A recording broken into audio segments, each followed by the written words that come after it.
Hello my loves, welcome to the Move with Agnes app. I am so excited to have you here. It is currently so sunny on this balcony, so please excuse me if I am squinting my way through this, but I really wanted to give you a quick demo into one of the key training styles we're going to be using in the app. Now this is mostly used at the moment for the splits program. It might come into other programs later on, so it's not something you need to be concerned about right now if you're on Bulletproof Body or Running Resilience or Beginner Mobility Mastery.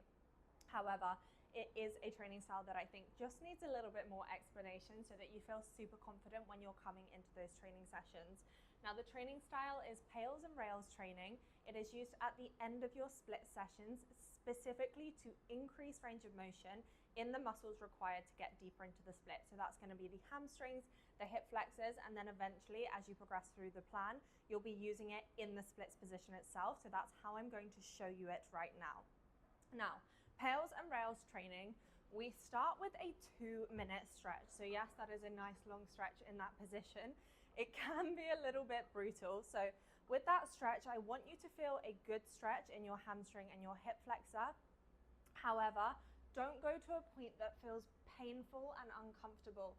Pull back to a pain-free range and one that you can sit in for 2 minutes. In this 2 minutes, I want you to focus on trying to really relax into the stretch. So taking some 4-second breaths in and 8-second breaths out to really calm and relax into that position. From this point, you will see the next exercise is your PAILs contraction. So this, I like to think of PAILs contraction as essentially we are creating a contraction by trying to escape the stretch. So when you're in a split position, to escape the stretch would be to bring your foot back in towards you. So in order to do that, without actually pulling your foot in towards you, because this is an isometric contraction, which means we're staying in one place while squeezing the muscle tight, we're going to press our heel down into the floor, squeezing the muscles along the hamstring and the bottom of the glute, and imagining pulling that foot in towards you. You'll have supports on either side so that you can really put in your max effort here. I will give you guidance on how much effort to put in. It will likely be around 60 to 90% effort that I want you putting into any particular contraction.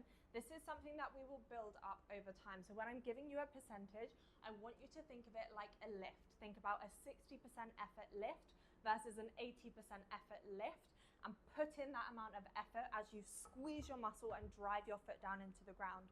We will start lighter and build it up over time. As we build it up, the amount of time you contract for, you work for, will get lower, because as you get closer to max effort, you obviously will not be able to maintain that for as long an amount of time. Next, you will have your rails contraction. So that is essentially the opposite. We are then trying to push deeper into the stretch.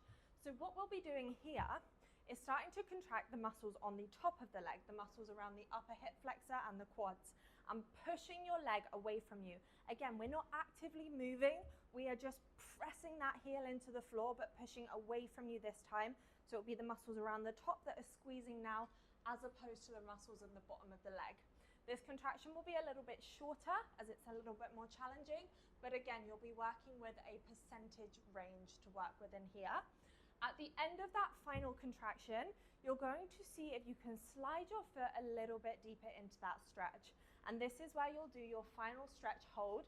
You should find that you have gained a little bit more range of motion by this point, and you're able to get deeper into your given stretch. Now, important to note here, when you are doing your splits, your PAILs contraction, your rails contraction, and then your final stretch, these all happen in sequence. You do not come out between each one. So you don't do your stretch, come out, drive into the ground, come out, drive away from you. You stay in the same position the whole time, okay? So the entire circuit takes a little over 3 minutes per leg. Now this would look the same with any other type of PAILs and rails training. For example, if I was to give you PAILs and rails for a wrist, you would start in your full stretch at about 2 minutes. Then we do PAILs, so that's trying to escape the stretch. So you're pressing up against your top hand, and rails, so trying to get deeper into the stretch. So you're pulling back down, pulling back down. It will look like that any format that I give you that training in.